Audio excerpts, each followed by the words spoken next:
I'm going to share something with you that might sound absolutely absurd at first, but I promise you, by the time we're finished here, you'll understand why a single act on December 28th could completely transform your relationship with money forever.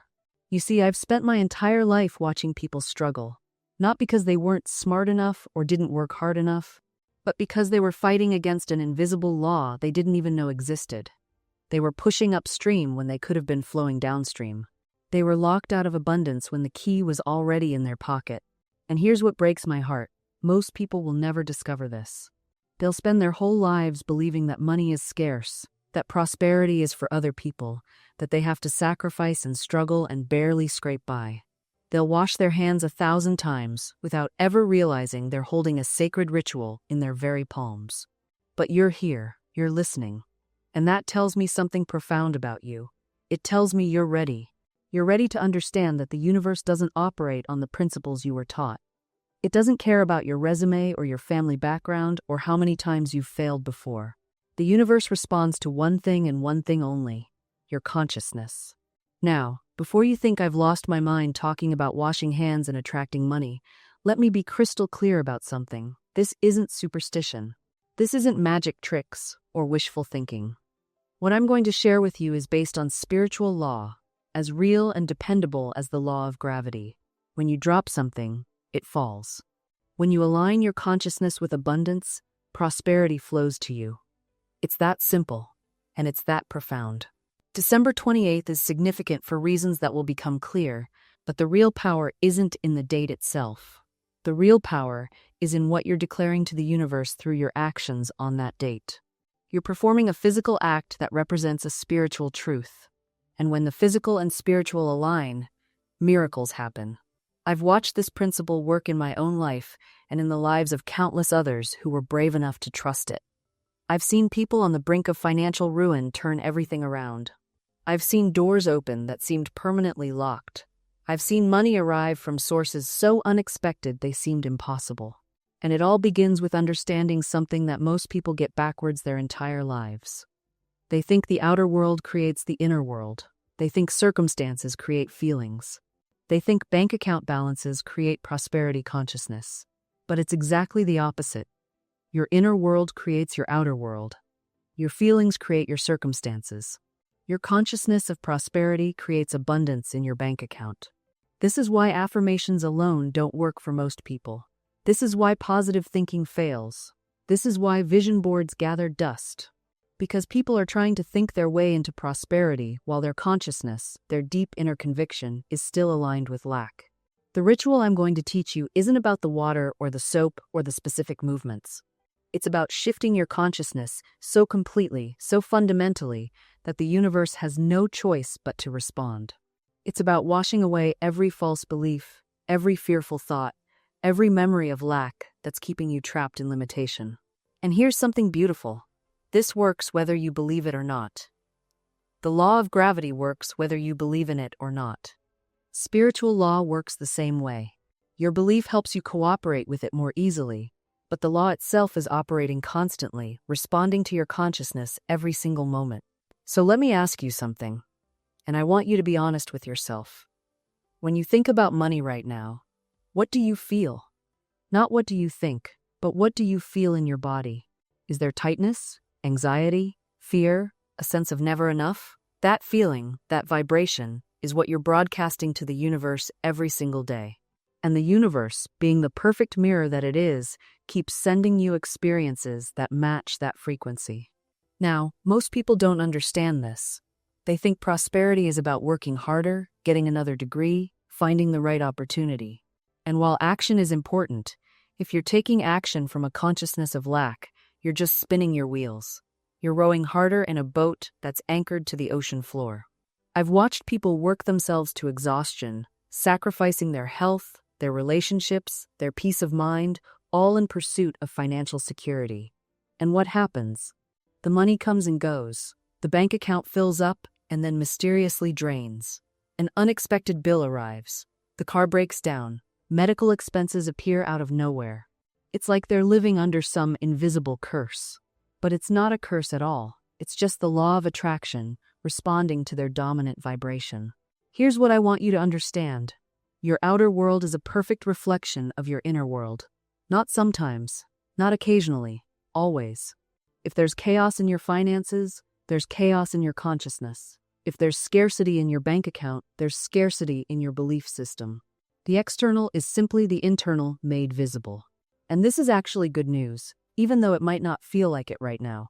Because if your outer circumstances are created by your inner consciousness, that means you have the power to change everything. You're not a victim of the economy, your past, your education, or your circumstances. You're the creator of your experience. But here's where most people get stuck. They try to change their circumstances without changing their consciousness. They try to rearrange the furniture in their life without changing the blueprint. They want different results while maintaining the same thoughts, the same beliefs, the same mental and emotional patterns that created their current reality. It doesn't work that way. You can't think poverty thoughts and expect prosperity results. You can't vibrate at the frequency of fear and lack and expect to attract abundance and security. The universe doesn't work backwards. Cause always precedes effect. Consciousness always precedes condition. You cannot stand in a barren field, arms folded, demanding to see the harvest before you plant the seed. You cannot sit in a cold room, refusing to light the fire until you feel warm first. The universe operates on spiritual law, and spiritual law requires that you take the first step in consciousness. I have seen people pray for prosperity while clutching tightly to thoughts of lack. They speak the words of abundance, but their inner conversations tell another story entirely. They say, "I am prospered," but immediately think, "When will this finally work? I still can't pay my bills." That second thought cancels the first. You cannot speak life with your mouth and death with your mind and expect to reap life. This is why treatment, as I call it, must be complete. It must be a total mental turnaround, not a temporary mental vacation from fear. You cannot dip in and out of faith like testing bathwater. You must immerse yourself fully. Think of your word as a seed. When you plant a seed in the ground, you don't dig it up every day to check if it's growing. You don't stand over it anxiously, wondering if you did it right. You plant it, you water it, you give it sunlight, and then you trust the invisible process happening beneath the soil. You know with absolute certainty that if you've planted an apple seed, you will not get thorns. Your spoken word is the same. Once you've planted it in consciousness, once you've made your declaration with conviction and faith, your work is to maintain that consciousness. Water it with gratitude. Give it the sunlight of expectation. Protect it from the weeds of doubt. But here's where most people stumble. They plant the seed of their word, and then they begin to rehearse all the reasons it cannot grow. They recite their limitations like a prayer. They scroll through their problems like scripture. They discuss their impossibilities with anyone who will listen, and then they wonder why the harvest never comes. You must become vigilant about the garden of your mind. Every thought is either nourishing the seed of your good or choking it out. There is no neutral ground. You are either building faith or building fear. You are either cultivating expectation or cultivating anxiety. I knew a woman who declared that the perfect home would come to her. She spoke it clearly. She could see it in her mind's eye. But every single day, she would say to her friends, "I'll probably never be able to afford it. Nothing ever works out for me." She watered the weed of lack more faithfully than she watered the seed of her desire. And do you know what happened? Nothing. Absolutely nothing. Not because the universe wasn't listening, not because she didn't deserve it, but because she was giving her power to two masters. And as it is written, no man can serve two masters. You cannot plant a rose and pour acid on it daily and expect it to bloom. This is where so many of you are standing right now. You come to me and you say, "Florence, I've been affirming for months. I speak my word. I visualize. But nothing changes." And then I listen to you for 5 more minutes, and I hear it. The contradiction, the double-mindedness. You affirm abundance in the morning and complain about bills all afternoon. You declare perfect health and then spend an hour listing your symptoms to anyone who will listen. James tells us that a double-minded man is unstable in all his ways and should not expect to receive anything from the Lord. You see, the universe doesn't respond to your desires. It responds to your dominant mental equivalent. It responds to the vibration you live in most consistently. Your words in the morning mean nothing if your thoughts all day are saturated in fear and doubt. I knew a man once, a businessman, who came to me desperate. His business was failing, money was tight, opportunities had dried up. He said to me, "Mrs. Shinn, I'm doing everything right. I'm working hard. I'm a good person. Why is God punishing me?" I asked him one simple question. "What do you say about your business when you're alone? What words do you use when you describe your situation to your wife, your friends?" His face changed. He knew. He said, "I tell them it's hopeless, that the economy is terrible, that I'll probably lose everything." There it was, his daily decree. He was speaking defeat over his own house more faithfully than he ever spoke victory. He had become his own greatest enemy, and he didn't even realize it. I told him then what I'm telling you now. You must stop being your own opposition. Stop testifying against yourself. If you cannot yet speak the highest truth, then at least be silent. Silence is better than negativity. Neutrality is better than fear. But best of all is to discipline your tongue, to guard your words as you would guard your most precious treasure. Because here's the truth. I've witnessed time and again, your words don't just describe your reality, they create it. They are the sculptor's hands, shaping the clay of your experience. Every utterance is a seed planted in the garden of your life, and whether you reap flowers or thorns depends entirely on what you've sown with your speech. I knew a woman once who came to me in desperation. Her business was failing, her relationships crumbling, her health deteriorating. When I asked her to describe her life, do you know what she said? "Everything I touch turns to dust. I'm cursed. Nothing ever works out for me." She spoke these words with such conviction, such certainty, that I understood immediately. She wasn't describing her circumstances, she was commanding them into being.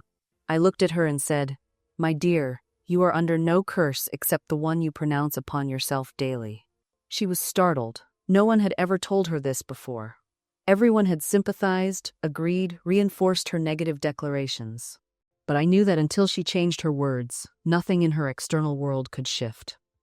The universe was simply saying yes to everything she proclaimed. We began the work together. Every time she caught herself speaking defeat, she would stop, breathe, and reframe. Instead of "nothing works for me," she learned to say, "I am guided to perfect right action. Divine intelligence shows me the way."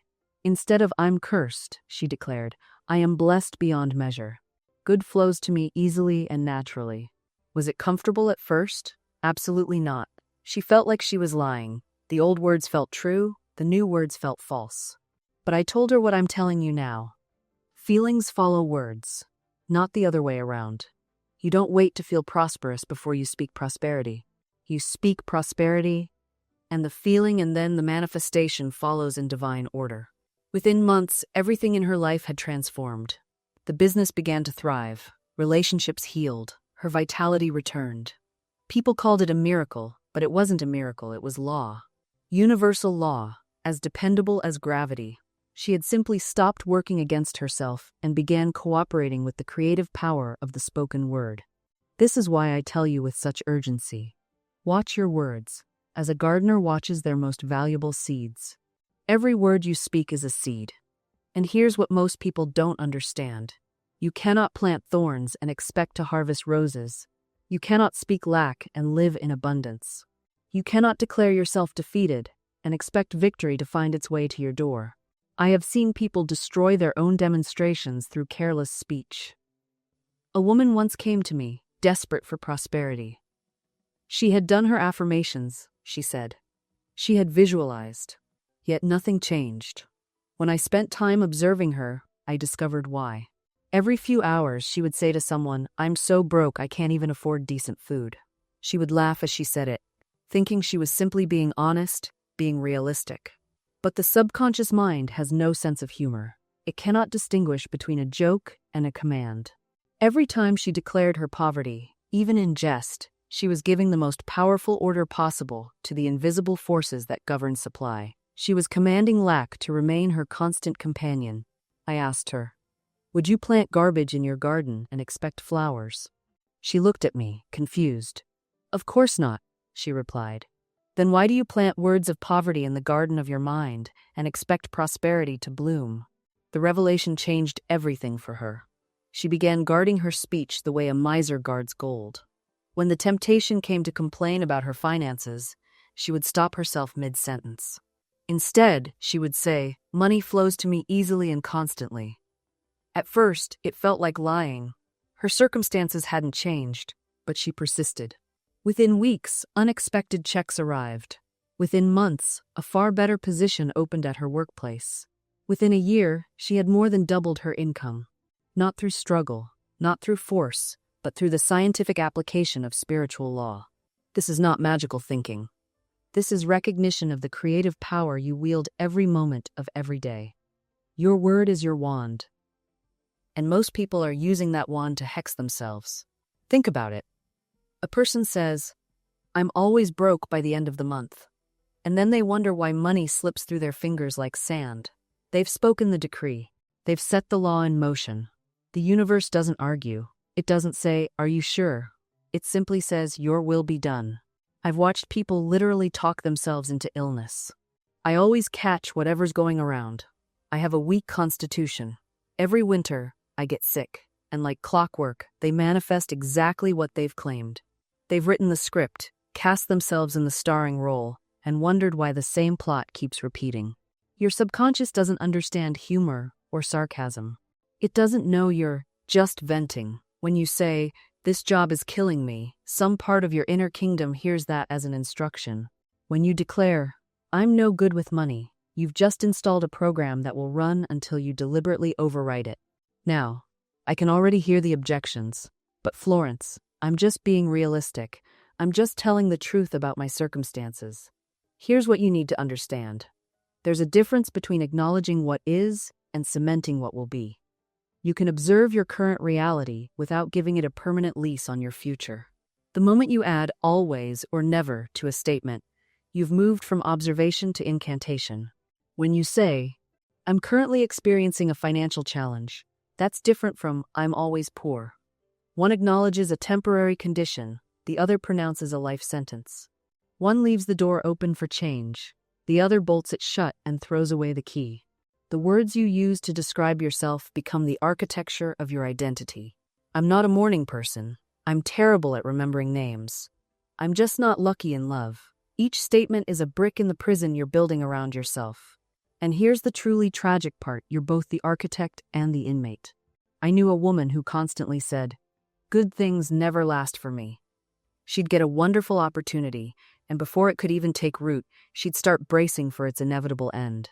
She'd sabotage it with her anxiety, her suspicious questions, her inability to simply receive, and when it fell apart, which it always did, she'd nod knowingly and say, see, I knew it wouldn't last. She didn't realize she was the one ensuring it wouldn't. Your subconscious doesn't argue with you. It doesn't say, are you sure about that? It simply says, yes, ma'am, and gets to work building the world you've described. It's the most loyal servant you'll ever have, and the most literal. If you say, I'm always struggling, it doesn't pause to consider whether that's true. It accepts the assignment. It begins arranging circumstances that confirm struggle. Not because the universe is cruel, but because you've given clear instructions. This is why affirmations feel so strange at first. You're not lying to yourself, you're redirecting traffic. You're telling your subconscious, actually, we're going this way now. And your subconscious, bless it, doesn't resist. It pivots. It begins creating evidence for the new story. But here's where most people stumble. They treat affirmations like magic words you say, while continuing to believe the opposite. They say, I am prosperous, while mentally adding, but my bank account says otherwise. They declare, I am loved, while scanning every interaction for proof of rejection. That's not affirmation. That's contradiction. And your subconscious, caught between two opposing commands, will default to the one you've been repeating, longest, the one with the most emotional weight behind it. You've got to mean it, not in some perfect doubt-free way. I'm not asking you to lobotomize your critical thinking. But you've got to say it like you're reminding yourself of something true, not trying to convince yourself of something fake.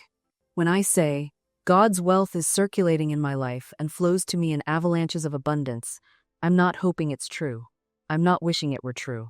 I'm stating what is true in the spiritual realm and inviting the material world to catch up. There's a difference. You see, most people approach affirmations like they're filling out a job application. They list their qualifications, they make their case, they hope someone upstairs is reviewing their paperwork.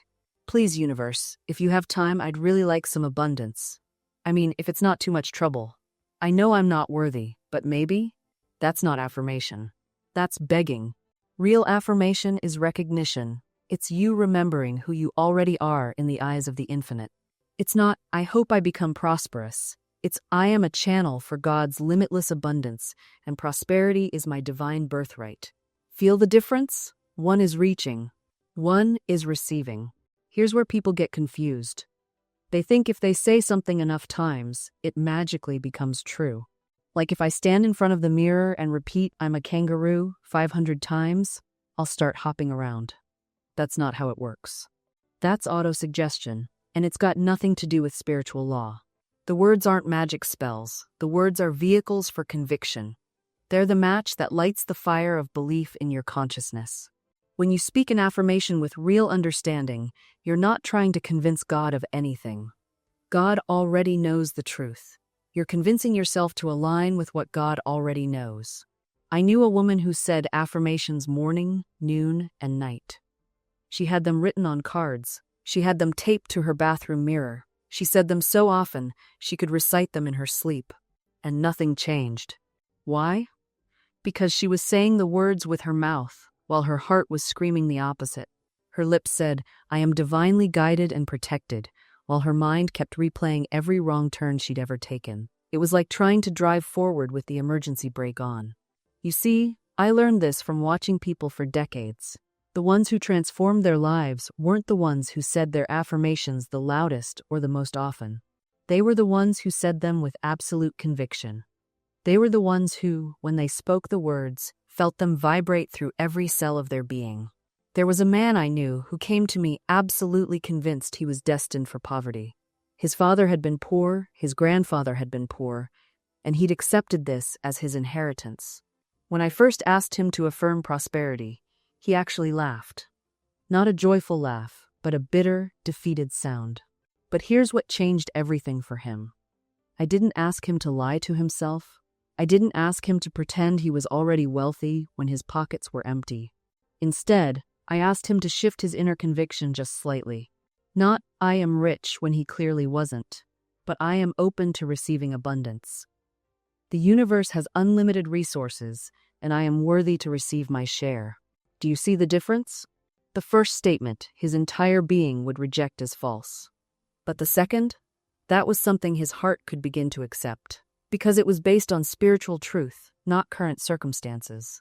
And once his heart accepted that small shift, that tiny crack in his armor of lack, everything began to flow.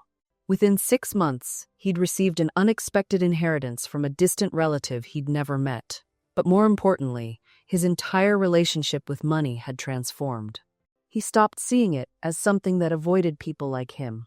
He started seeing it as energy that flows freely when we're open to receive it. This is what I mean by speaking from conviction. You don't have to believe you're already at the destination. You just have to believe the path is real. You just have to know, with unshakable certainty, that the spiritual law works. And here's what I've learned. The moment you truly accept this, the moment you stop demanding proof before you step forward, the universe rushes to meet you. I've seen it happen in the most unexpected ways. A woman once came to me, weeping because her business was failing. She had talent, she had vision, but the money simply wasn't flowing. I've affirmed, I've visualized, I've done everything, she told me, but nothing changes.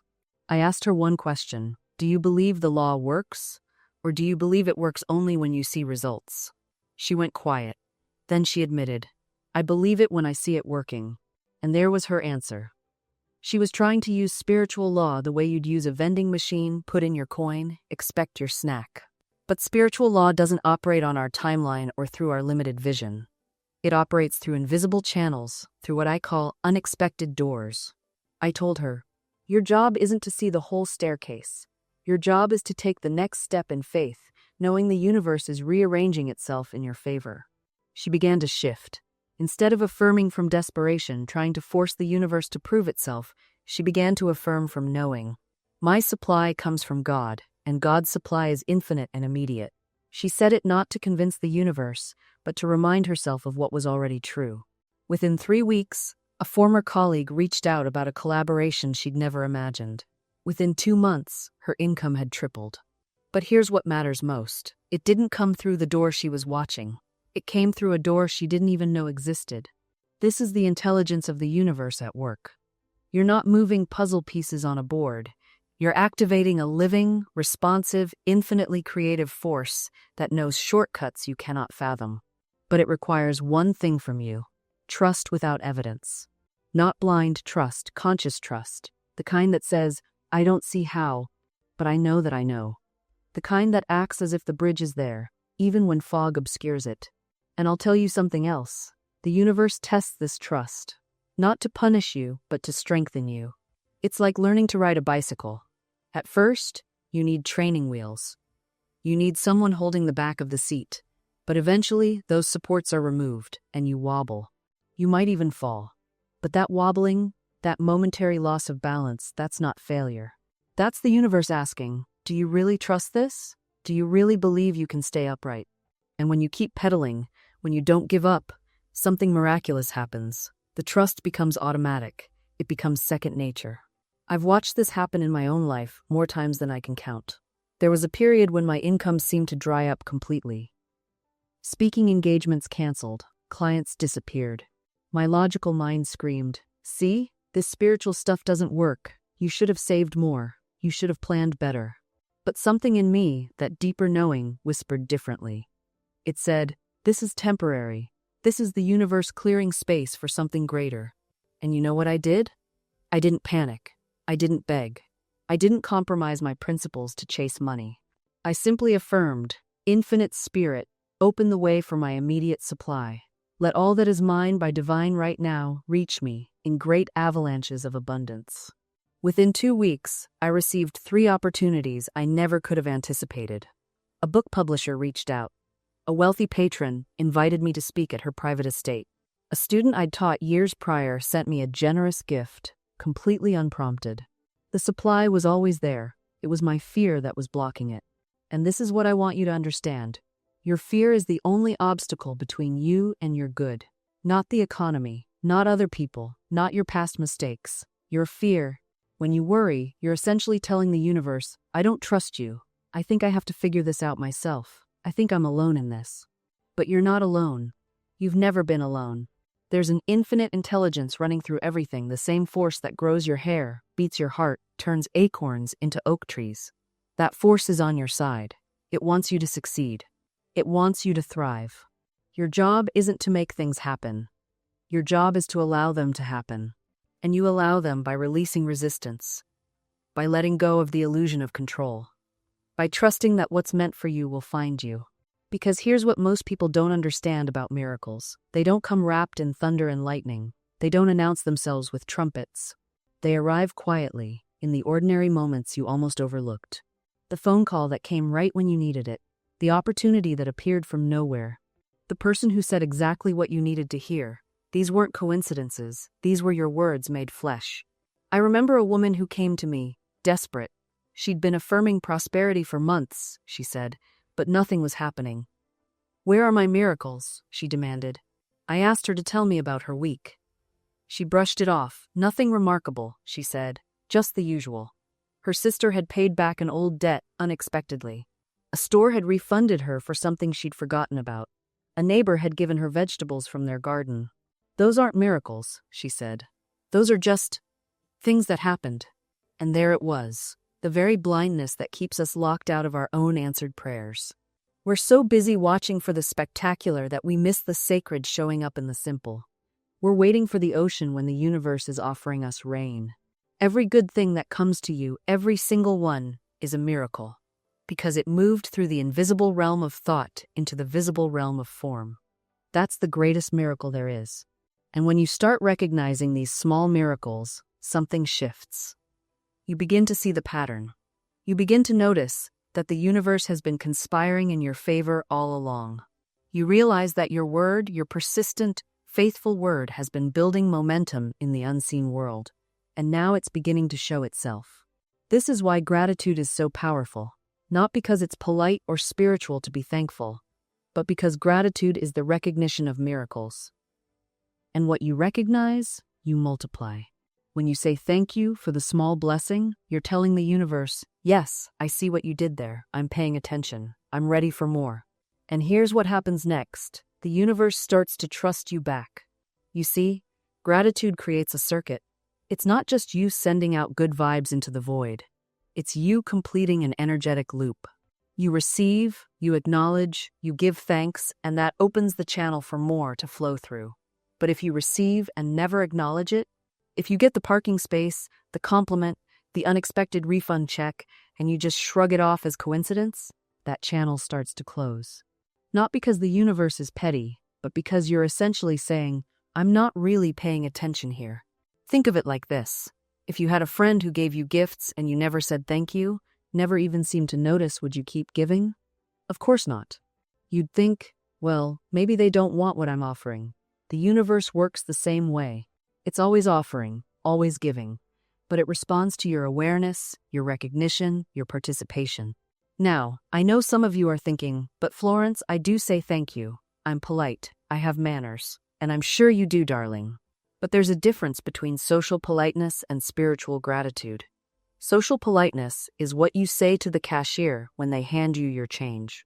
Spiritual gratitude is what you feel in your bones when you realize that every single thing in your life, the air in your lungs, the roof over your head, the people who love you, is a gift you didn't have to earn. That kind of gratitude changes you. It softens you. It opens your eyes to the abundance that's already here, already yours, already flowing. And when you live from that place, when you wake up in the morning and your first thought is thank you instead of another day, everything shifts. I've watched people transform their entire lives just by keeping a gratitude journal. Not a gratitude journal where they force themselves to write down 3 things before bed, like it's homework, but a real practice where they genuinely pause and say, what made my heart lighter today? What surprised me? What reminded me that I'm supported? One woman told me she started writing down every small kindness she noticed: someone holding a door, a stranger's smile, a bird singing outside her window. Within weeks, her whole world looked different. Not because her circumstances changed, but because her attention changed. She stopped scanning for problems and started noticing grace. And that's when the miracles really began. Because here's what most people don't understand about the spiritual law of attention. It doesn't just change what you see, it changes what can reach you. When you're vibrating at the frequency of worry, lack, and problem consciousness, you literally cannot perceive solutions that exist on a different wavelength. It's not that the answers aren't there. It's that you're tuned to a different station entirely. Think of it like this. If you're listening to a radio and you want to hear classical music, but you're tuned to the news station, you can sit there all day complaining that there's no music. You can get angry about it. You can feel victimized by the absence of music. But the music is playing, right now, on a different frequency. You just have to turn the dial. Your attention is that dial. Every single moment, you are choosing which broadcast to receive. And the universe, infinite intelligence, God, whatever name you give it, is broadcasting on every frequency simultaneously. There is a channel of abundance. There is a channel of health. There is a channel of divine love. There is a channel of perfect right action. But there is also a channel of fear, a channel of scarcity, a channel of injustice and suffering. All of them are real. All of them are available to you right now. The question is never, what is reality?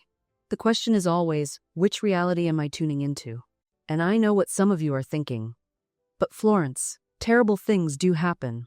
People do get sick. Jobs are lost. Relationships end. Are you saying we should just ignore that? No. I'm saying something far more radical. I'm saying that when you change your dominant frequency, when you train your attention on the goodness, the miracles, the evidence of divine order, you actually change what can manifest in your experience. Not through denial, through alignment. And I know what some of you are thinking right now. But Florence, you don't understand. My problem is times real asterisk. My debt is times real asterisk. My illness is times real asterisk. My loneliness is times real asterisk. And I'm not standing here telling you it isn't. I'm not going to insult your intelligence or your experience by pretending that challenging circumstances don't exist in the physical realm. They do. I see them. You see them. We all see them. But here's what I'm asking you to understand. The reality you're experiencing right now is not the only reality available to you. It's not the final word. It's not the ultimate truth. It's simply the current manifestation of past thinking, past beliefs, past patterns that have been running on autopilot in your subconscious mind. Think of it this way. Imagine you're watching a movie you don't like. The scenes are unpleasant. The plot is distressing. The ending looks grim. Now, you could sit there and argue with the screen. You could shout at the characters. You could analyze every frame and explain in great detail why this movie is terrible and why you're justified in hating it. Or, you could recognize that the movie isn't being created on the screen. It was created long before when someone wrote the script, when actors performed it, when cameras captured it. The screen is just showing you what was already recorded. Your current circumstances are the screen. Your consciousness is the projector. And your habitual thoughts, words, and beliefs, those are the film that's been running. When I say you need to change your consciousness, I'm not asking you to pretend the movie on the screen is different. I'm telling you to change the film in the projector. That's where your true power lies. And the beautiful, miraculous truth is this.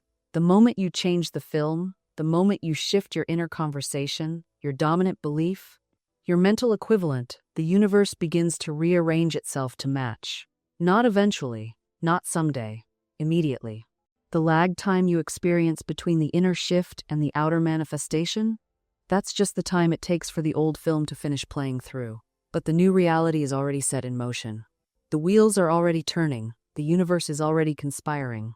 You won't see it tomorrow. You might not see it next week, but that doesn't mean it's not happening. Think of a seed planted in dark soil. You water it faithfully, day after day. Nothing appears. The surface remains undisturbed. And if you judged by appearances alone, you'd say nothing was happening. You'd call yourself foolish for believing. But beneath that surface, in the darkness you cannot see, everything is happening. Roots are pushing downward. The shell is cracking open. Life is organizing itself, cell by cell, preparing for the moment it breaks through.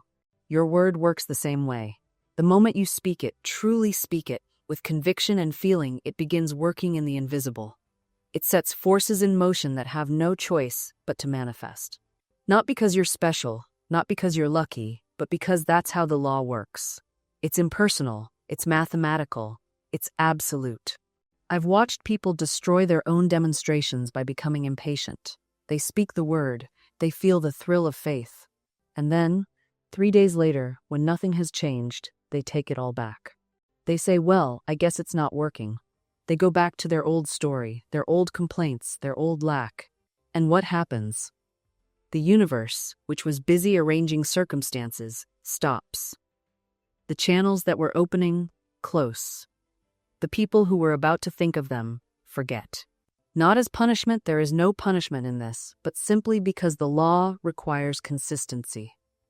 You cannot plant and then dig up the seed every day to check if it's growing. You'll kill it every time. This is why we're told to judge not by appearances. Appearances are the last thing to change. They're the final result, not the cause. By the time something appears in your physical world, it's already old news in the invisible. It was finished there long before you saw it here. So you must hold steady. You must remain unmoved by what you see today, knowing that what you spoke yesterday is even now taking form. You must act as if, not pretending, not faking, but genuinely living from the truth of your word, even when everything around you contradicts it. This is the narrow path. This is where most people fall away, because it requires something rare in this world, unwavering faith in what you cannot yet see. This faith, this absolute, unshakable conviction, is what separates those who receive from those who merely wish.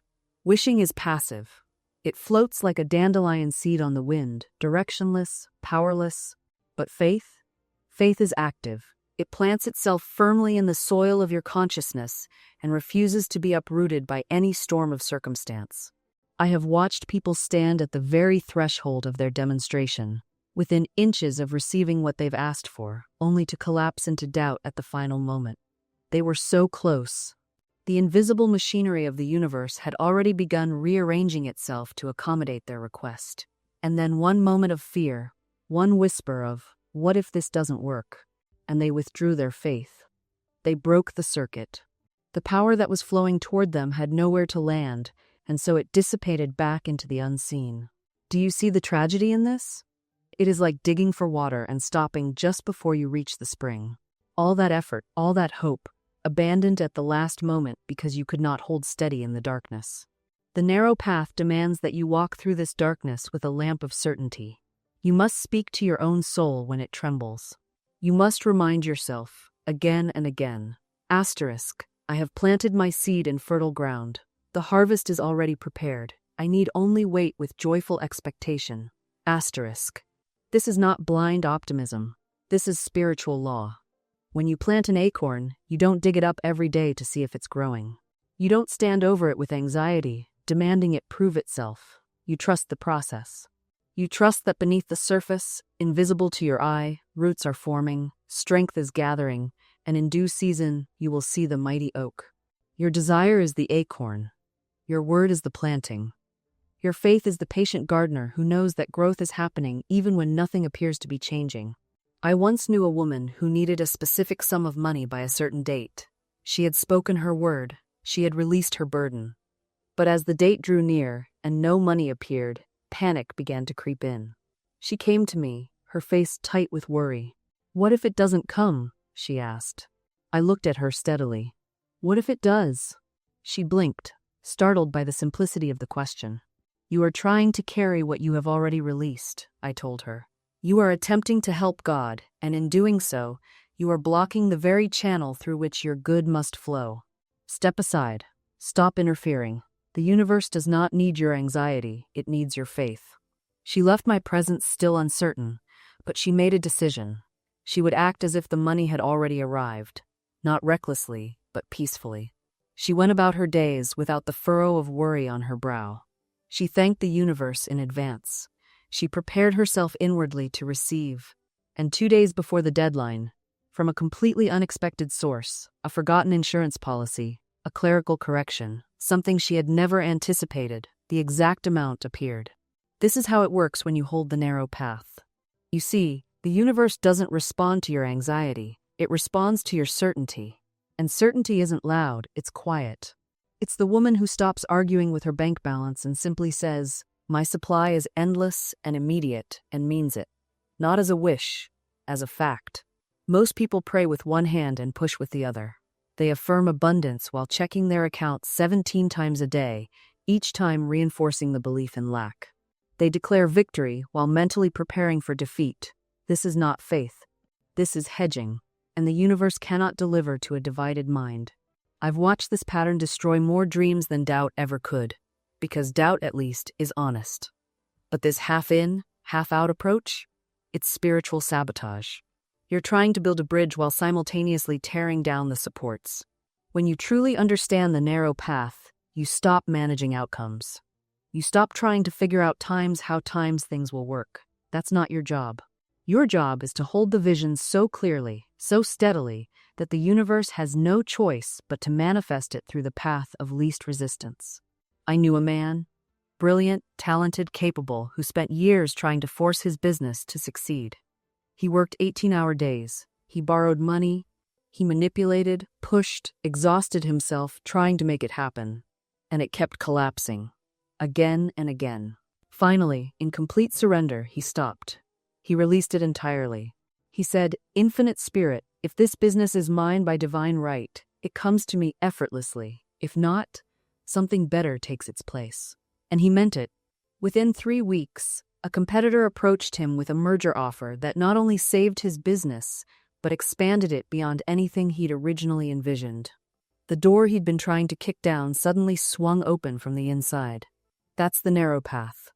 It requires you to give up control while maintaining absolute faith, to stop forcing while remaining fully committed. Most people can't do it. They think surrender means giving up. It doesn't. It means giving times over times, handing the how-to something infinitely more intelligent than your limited human perspective. And when you give over the how, something miraculous happens. The universe begins to orchestrate circumstances you could never have manipulated into being. Doors open that you didn't even know existed. People appear at exactly the right moment. Resources flow in from unexpected channels. I knew a woman who was desperate to sell her home. She'd been trying for months, staging it, lowering the price, working with multiple agents. Nothing. The harder she pushed, the more the market seemed to resist her. Then one day, exhausted from the struggle, she said out loud, "I release this house to its perfect buyer. It goes to the right person at the right time for the right price." She stopped obsessing. She stopped checking the listing every hour. She simply let go. 3 days later, a couple walked in, who'd just relocated to the area. They'd been searching for months for a house exactly like hers. Same layout, same neighborhood, same quirky features she thought were flaws. They made an offer above her asking price because they were so relieved to finally find it. The house had been waiting for them all along. Her frantic energy had been blocking the very thing she wanted. This is how the universe works when you stop strangling your desires with anxiety. Now, I can hear some of you thinking, "But Florence, doesn't that sound passive?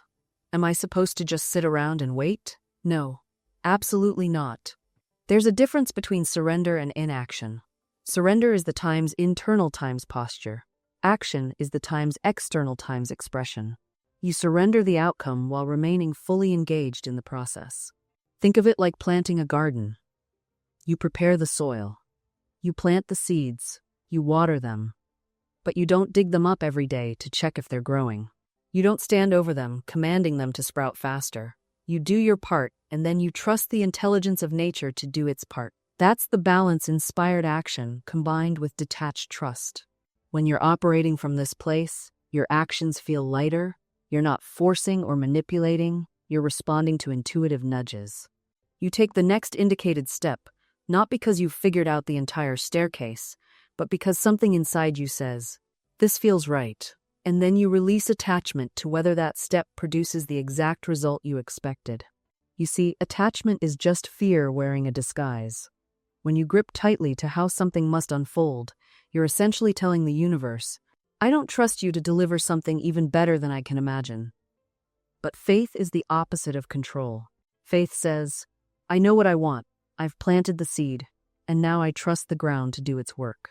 I've seen people sabotage their own demonstrations because they couldn't stop checking the soil.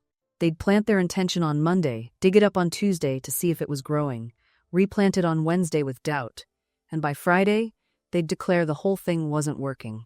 That's not faith, that's farming with anxiety. Real manifestation requires you to do your part and then step back.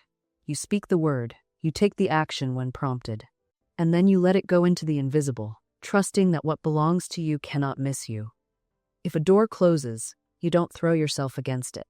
You say, "Perfect, that wasn't my door," and you keep moving. This is where most people break down. They want guarantees before they act. They want to see the bridge before they take the step. But the universe doesn't work that way. The universe responds to faith in motion, not faith in theory. You don't get the next instruction until you've completed the current one. The path appears as you walk it, not before. And here's the beautiful part. When you stop trying to control the how, you free up enormous amounts of energy. Energy that was tied up in worry, in planning, in micromanaging every detail, suddenly becomes available for creativity, for joy, for inspiration. You become lighter. Things that once felt heavy now feel like play. People ask me all the time, "But Florence, what if I let go and nothing happens?" And I say, "Darling, nothing is already happening when you're holding on so tight that there's no room for anything new to enter. The universe cannot fill a cup that's already overflowing with your own effort. You have to pour some out. You have to create space." I knew a woman who'd been trying to sell her house for 3 years. 3 years! Every day she'd walk through those rooms, mentally calculating what she'd make, where she'd move, how she'd arrange her life after the sale. She hired agents, lowered the price, staged every corner. Nothing. The house sat there like a stone. One afternoon, she came to me exhausted. "I've done everything," she said. "Everything." "Have you tried doing nothing?" I asked. She looked at me like I'd suggested she sprout wings and fly. But something in her was so tired of the fight that she agreed. She stopped obsessing. She stopped checking the listings. She decorated the house for herself, as if she might live there forever. She planted flowers in the garden, not for buyers, but because she loved flowers. 2 weeks later, a couple knocked on her door. They'd been driving by, saw the garden, felt something. They made an offer that day, above asking price. You see, She got out of the way. She stopped blocking the miracle with her striving. Your job is not to make things happen. Your job is to become the kind of person to whom things happen. There's a universe of difference between those two states of being. When you're in the flow, when you've truly let go, opportunities don't feel like battles won. They feel like appointments kept, like running into an old friend exactly when you needed to, like finding the book that answers your question before you even knew you had the question. This doesn't mean you sit on your couch eating bonbons, waiting for life to deliver itself to your doorstep. It means you move when you feel moved. You act from inspiration, not desperation. There's a lightness to it, an ease. You're not pushing the river, you're in the river, and the river knows where it's going. You begin to notice that the things you once chased are now chasing you. Opportunities arrive without strain. The phone rings with exactly the offer you needed. A conversation happens at precisely the right moment. Someone mentions a book, and that book contains the one sentence that unlocks everything. This isn't luck. This is alignment. When you're aligned with the spiritual law of supply, the universe reorganizes itself around your faith. Not your worry, your faith. Not your scheming, your trust. The work you do is inspired work, not desperate work. There's a lightness to it, a joy. I remember a student who came to me depleted. She'd been working 3 jobs, barely sleeping, convinced that more effort was the answer. "I'm doing everything," she said. "Why isn't it working?" I asked her, "Are you doing everything, or are you doing anything that feels good?" She stared at me. The question had never occurred to her. We'd been taught that suffering equals worthiness, that exhaustion is a badge of honor. But the spiritual law doesn't reward suffering, it rewards faith. And faith feels times good asterisk. Faith feels like relief, like finally putting down a weight you didn't need to carry. I told her, "Stop doing what drains you. Do only what lights you up, even if it's less. Watch what happens." She was terrified, but she tried it. She quit 2 of the jobs, kept the one that brought her joy. And within 1 month, she was earning more than she had with all 3 combined. Because when she stopped blocking the flow with resentment and exhaustion, the flow could actually reach her. The universe doesn't need your struggle. It needs your yes. Your yes to what feels true. Your yes to what feels alive. Your yes to the quiet nudge that says, "Go this way." And sometimes that yes looks irrational. Sometimes it means turning left when everyone says turn right. Sometimes it means investing in something you can't yet see the return on. Sometimes it means rest when the world demands hustle. But when you say yes to the inner voice, the outer world rearranges itself to meet you. I used to believe that doubt was the enemy of faith, that if I doubted, I was failing. But I've come to see it differently now. Doubt isn't the opposite of faith. Fear is. Doubt is simply the mind asking questions, and there's nothing wrong with questions. The problem comes when we let doubt harden into disbelief, when we allow it to close the door that intuition is trying to open. Your inner voice doesn't demand blind faith. It asks for willing faith. It says, "I know you can't see the whole staircase, but will you take this one step?" And when you do, another step appears, not before, not in advance, but exactly when you need it. This is where so many of us stumble. We want the guarantee before the risk. We want the promise before the leap. We want to see the entire journey mapped out before we pack our bags. But life doesn't work that way. The universe operates on a different economy, one where trust is the currency and courage is the transaction. Think of it like walking through a dark room you've been in before. You can't see the furniture, but your body remembers. Your inner knowing guides your steps. You don't crash into the table because something deeper than sight is directing you. That's what following your inner voice feels like. Not reckless, not blind, but guided by a knowing that transcends what your physical eyes can confirm. And here's what I've noticed. Every time you honor that voice, it gets stronger. Every time you act on that knowing, the channel becomes clearer. It's like exercising a muscle or tuning an instrument. The more you use it, the more reliable it becomes. But if you ignore it repeatedly, if you override it with logic or fear or other people's opinions, it begins to whisper more quietly. Not because it's gone, but because you've taught yourself not to listen. So how do you rebuild that connection? How do you turn the volume back up on your inner voice? You start small. You start with the mundane. You don't need to wait for a life or death decision to practice listening. In fact, those quiet, everyday moments are the training ground. Should you take this route home or that one? Don't think, feel. Which one feels lighter? Should you call that friend today or wait until tomorrow? What does your body say? Should you say yes to that invitation or give yourself the evening alone? Listen beneath the noise of obligation. These tiny decisions are not trivial, they are practice. They are the reps that strengthen your intuitive muscle. And what you'll start to notice is that when you honor these small nudges, life begins to flow more easily. You avoid traffic without knowing why. You call someone right when they needed to hear from you. You stay home the night you would have caught a cold. Coincidence? No. Alignment. Now, here's where people get tripped up. They think intuition will always feel peaceful, that it will arrive like a gentle whisper wrapped in silk. But that's not always true. Sometimes, intuition feels like urgency. Sometimes it feels like a sudden no that rises up from your gut with no explanation attached. You're about to sign a contract, and everything looks good on paper, but something in you says stop, and you can't articulate why. That's intuition. It doesn't owe you a footnote. It doesn't need to justify itself with logic. It just knows. And the people around you? They won't understand. They'll say you're being irrational. They'll call you impulsive or overly cautious or paranoid. But you are none of those things. You are listening to a frequency they have tuned out. Let them misunderstand. Your inner knowing is not up for a vote. It is not a democracy. It is a direct line between you and the intelligence that knows you better than you know yourself. When you act in defiance of that inner knowing, you create a split within yourself, a fracture. You are no longer whole. Part of you is moving forward, while another part is digging its heels into the ground, screaming that this isn't right, and that fracture, that internal war, is exhausting. It drains your energy faster than any physical labor ever could. I have watched people achieve everything they thought they wanted, only to collapse under the weight of a life that doesn't fit. The corner office that feels like a cage. The relationship that looks perfect on paper but leaves them hollow.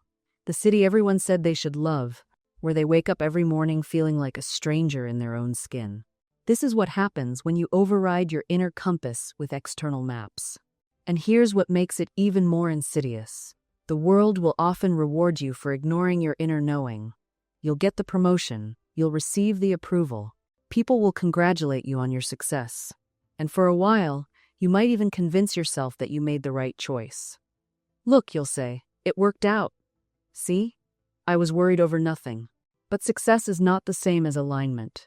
You can succeed wildly at something that is slowly killing your soul. I want you to understand this deeply. Your inner knowing doesn't promise you ease. It doesn't guarantee approval or applause. What it offers is something far more valuable: integrity, wholeness. The ability to look yourself in the mirror and recognize the person staring back at you. When you honor your inner knowing, you stop performing. You stop contorting yourself into shapes that don't fit. You stop auditioning for a life that was never meant to be yours. And in that stopping, in that refusal to betray yourself one more time, something shifts. You reclaim your authority. You step back into the driver's seat of your own existence. And suddenly, the opinion of others, even those you love, even those you respect, begins to lose its grip on you. Not because you stop caring about people, but because you finally understand that no one else can live your life for you.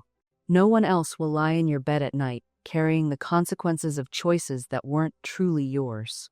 No one else will stand before the universe and answer for a life you didn't actually live. This is your one extraordinary, unrepeatable existence. And every moment you spend overriding your inner knowing is a moment you're handing your life over to someone else's script. So what does it actually look like to begin trusting yourself again? It doesn't start with a grand announcement or a dramatic severance from everyone you know. It starts quieter than that. Smaller, more personal. It starts with noticing. Noticing when your body tenses at a suggestion that sounds reasonable but feels wrong. Noticing when excitement flickers in your chest at an idea everyone else dismisses. Noticing the moment you're about to say yes, when everything in you whispers no.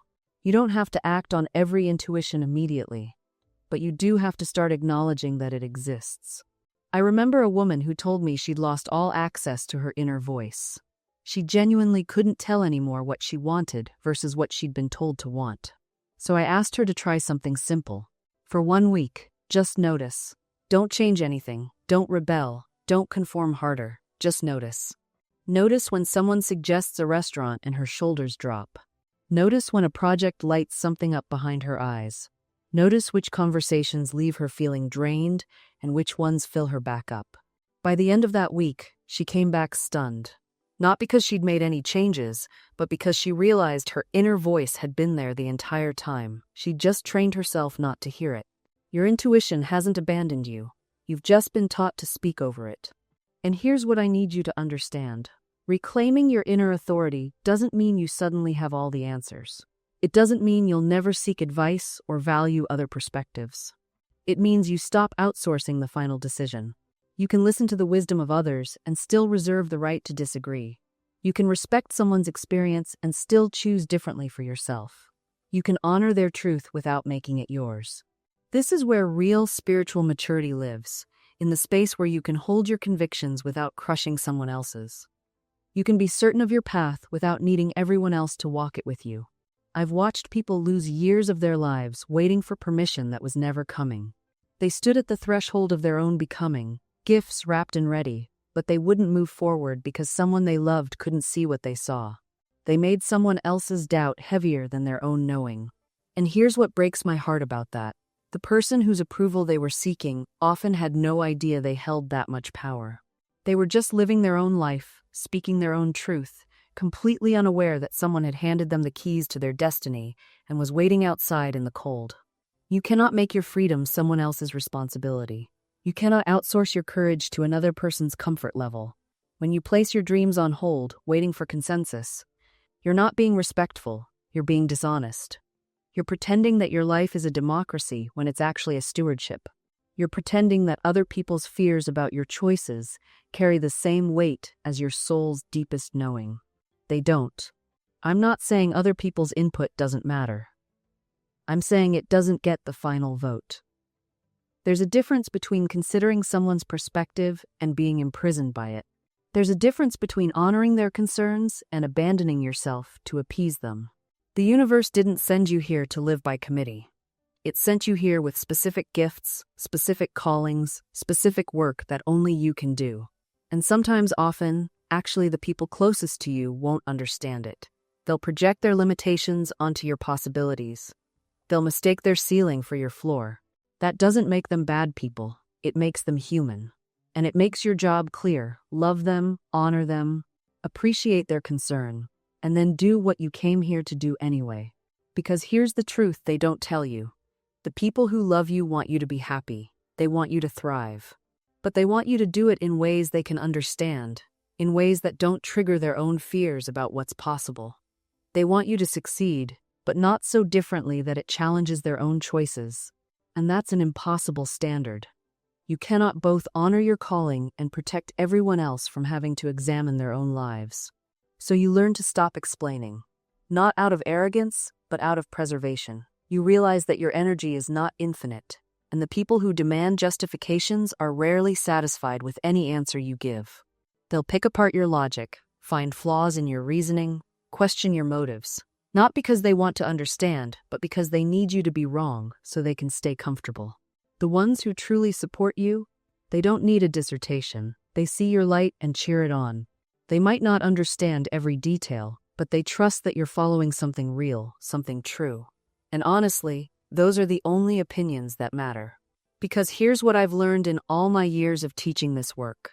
The people who celebrate your transformation without needing to control it are your real community. Everyone else is just an audience you never auditioned for. Now, let me talk about the particular cruelty of watching others stay stuck while you move forward. This is one nobody prepares you for. You wake up one day and realize that the people you love, the ones you've shared everything with, are actively choosing limitation. They're choosing the complaints, the victim stories, the same patterns on repeat, and you can't save them.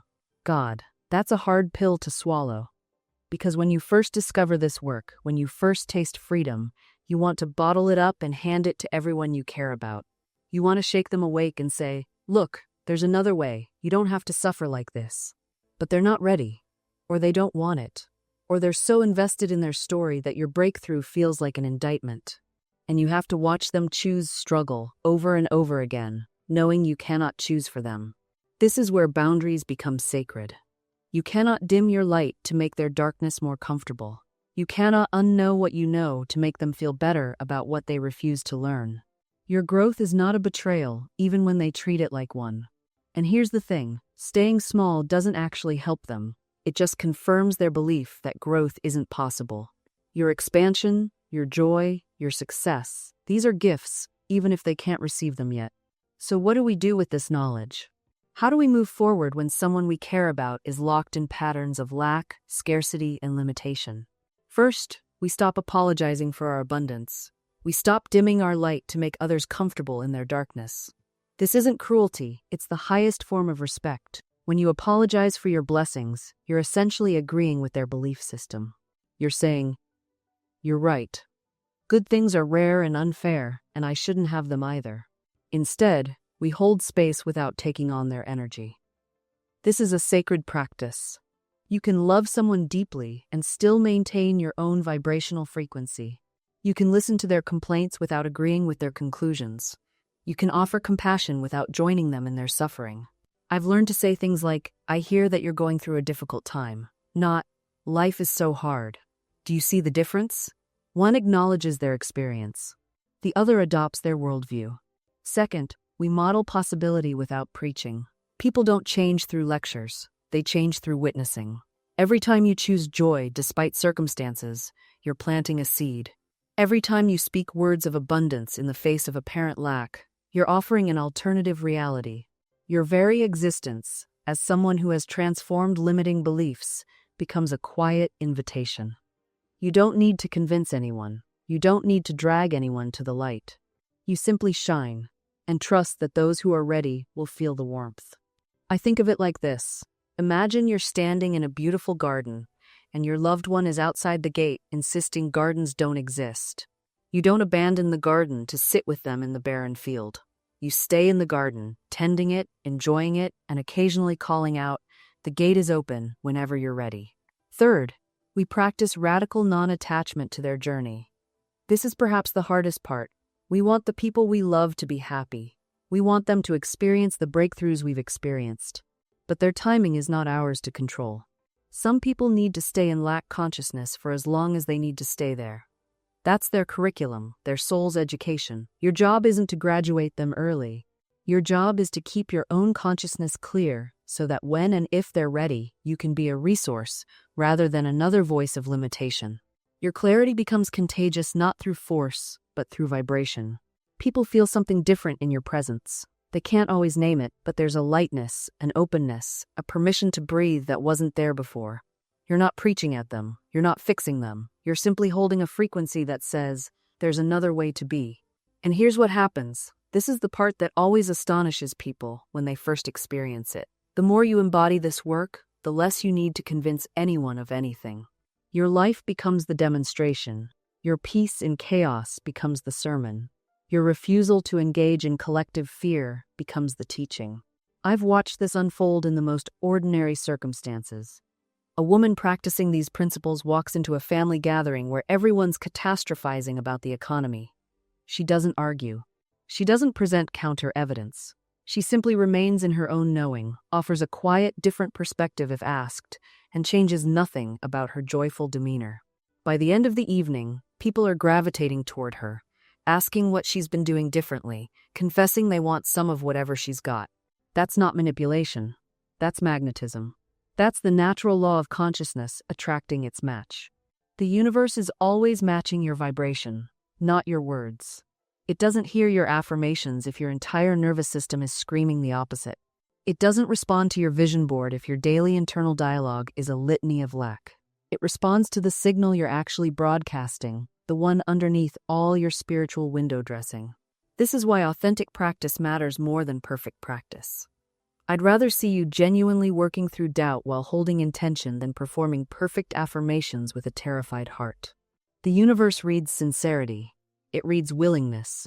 It reads the trajectory of your consciousness, not just its current location. You don't have to be fearless. You have to be willing. You don't have to be certain. You have to be open. You don't have to have it all figured out. You have to be honest about where you are while staying committed to where you're going. Because here's what I've learned. The universe doesn't reward perfection. It rewards movement. It rewards the person who says, I don't know how this will work, but I'm taking the next step anyway. That's faith in action. That's the kind of energy that opens doors you didn't even know existed.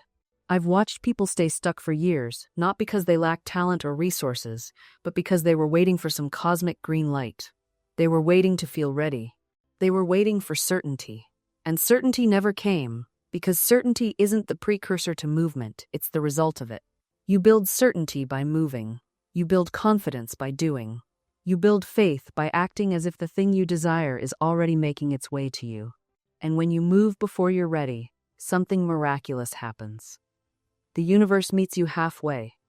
Opportunities appear, people show up, resources become available. But none of that can happen while you're sitting still, waiting for permission. I want you to think about the last time you waited too long. The last time you hesitated, second-guessed yourself, talked yourself out of something that your heart wanted. What happened? Did waiting make it easier? Did more time give you more clarity? Or did the opportunity slip away while you were busy being realistic? Most of the time, waiting doesn't make things clearer, it just makes them colder. The spark dims, the excitement fades, and what felt like possibility starts to feel like a missed chance. That's why I say, act now, not recklessly but decisively. Take the step that's in front of you, make the call, send the message, start the project. Say the thing you've been holding back. Your soul knows what it wants. Your mind just needs to get out of the way. And if you're thinking, but what if I fail? What if it doesn't work out? Then let me ask you this. What if you succeed beyond your wildest imagination? What if the thing you're afraid to try becomes the very thing that changes everything? You see, fear asks, what if it goes wrong? But faith asks, what if it goes right?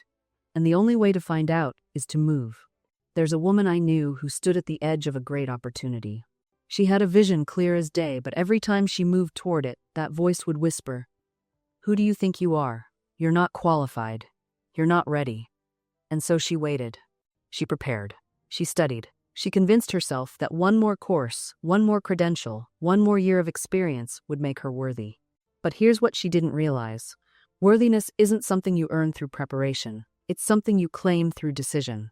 You see, the universe doesn't respond to your resume. It responds to your certainty. It responds to the moment you stop asking for permission and start acting as if you already have it. Because in truth, you do. You always have.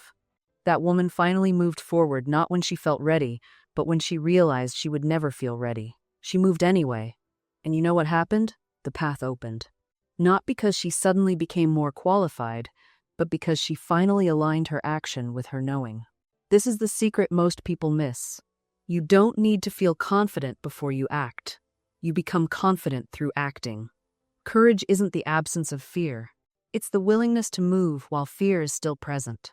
So when that voice says, wait until you're sure, remember this, you will never be sure, not completely, not in the way your logical mind demands, but your spirit knows, your intuition knows. And that knowing is enough. I've watched people wait their entire lives for a guarantee that never comes. They stand at the threshold with one foot in the old life and one foot reaching toward the new, frozen in that uncomfortable split, calling it being realistic or being responsible. But what they're really being is afraid. And I say this with compassion. Your fear is not protecting you, it's imprisoning you. The guarantee you're looking for doesn't come before the leap. It comes during the falling. It comes in the form of doors opening you didn't even know existed. Resources appearing from unexpected places, people showing up exactly when you need them. But none of that can happen until you move. Because spiritual law doesn't reward intention, it rewards action. It doesn't matter how beautifully you visualized your ideal life if you're still sitting in the same chair, refusing to take the first step. The universe reads your movement, not your mind. I've watched people pray for opportunities while turning down every invitation that comes their way. They want the perfect opportunity, the guaranteed success, the risk-free miracle. But that's not how divine intelligence operates. It sends you the next right step, not the entire staircase illuminated at once. You take the step that's in front of you. Even when you can't see where it leads, even when it feels too small to matter, even when it seems completely unrelated to your ultimate goal, you move anyway. Because here's what most people miss. The universe course corrects in motion. It can't steer a parked car. You have to be moving for divine guidance to redirect you, open doors, orchestrate connections. Every great demonstration begins with someone taking imperfect action in faith. Think of it like this. You're standing at the entrance of a dark tunnel. You can't see the other side. You can't even see the next 10 feet. But you have a small light just enough to illuminate one step ahead. Do you stand there waiting for the entire tunnel to light up before you move? Of course not. You take the step the light reveals. And as you move forward, the light moves with you, revealing the next step, and the next, until you've walked through the entire tunnel without ever seeing the full path. That's faith in action. That's what I mean by getting out of God's way. You stop demanding to see the blueprint before you lay the first brick. You trust that the guidance will come as you move, not before. I remember a woman who wanted to start a business, but kept waiting to feel ready. Waiting for more money, more knowledge, more confidence, more certainty. She was waiting for fear to leave before she began. And I told her, fear doesn't leave first. Courage isn't the absence of fear, it's movement in the presence of it. She finally took one small action. Just one. She registered her business name, that's all. And within a week, 3 people approached her asking about her services. Services she hadn't even officially announced yet. Because the universe was responding to her movement, not her hesitation. The universe rewards action, no matter how imperfect. It cannot deliver packages to a house that hasn't been built yet. This is where most people misunderstand the law of attraction. They think it means sitting still and visualizing until something magically appears. But the law of attraction isn't about becoming a passive receiver. It's about becoming an active magnet. When you move, you create a current in the invisible realm. You set energy in motion, and that motion attracts corresponding circumstances, people, and opportunities. I've watched this principle work with such precision that it takes my breath away. A woman wanted to write a book but kept waiting for the right time to start. Years passed. Nothing happened. Then one day, she simply wrote 1 page. Just one. The next day, she met someone at a coffee shop who happened to be a literary agent. They struck up a conversation. Within 6 months, she had a book deal. Was that coincidence? No. That was the universe responding to her initiation. You see, the invisible world is always ready to meet you. But it needs a point of contact. It needs you to extend your hand first. The moment you move toward your desire, the invisible moves toward you. Think of it like this. Standing water becomes stagnant, but moving water stays fresh and attracts life to its banks. You must be like the river, not the pond. I know a man who wanted to start a business but felt completely unqualified. He had no formal training, no connections, no capital. But he took one step anyway. He created a simple website describing what he wanted to offer. Within 2 days, someone contacted him asking for exactly that service. He fumbled through that first project, learned as he went, and used that experience to get better. 5 years later, he runs a thriving company, but none of it would have happened if he'd waited until he felt ready. Here's what I need you to understand. Your feeling of readiness is not a prerequisite for your success. Your action is. The universe doesn't ask you to be fully prepared. It asks you to be willing to try, willing to stumble, willing to learn as you go. Every master was once a disaster in the making. Every expert was once an amateur who refused to stay still. So here's the question you have to ask yourself. Right here, right now. What am I waiting for? What permission slip do you think you need that you haven't already been given? What cosmic green light are you holding out for? Because I'll tell you something, the universe doesn't send engraved invitations. It doesn't wait until you feel ready. It whispers once, maybe twice, and then it moves on to someone who's willing to move. You think successful people waited until they had it all figured out? They didn't. They started messy. They started scared. They started with half a plan and a whole lot of hope. But they started, and here's what happened when they did. The path appeared. Not before. Not when they were sitting around visualizing and preparing and collecting more information. The path appeared when they took the first step into the unknown. You want a guarantee? You want someone to promise you it'll all work out? Life doesn't work that way. But here's what I can promise you. If you don't start, nothing changes. If you stay where you are because it's comfortable, because it's familiar, because at least you know what to expect. You'll look back one day and wonder what could have been. And that, my friend, is the heaviest weight you'll ever carry. So take the class, send the email, make the call, post the thing, start the project, have the conversation. Do it badly if you have to, but do it.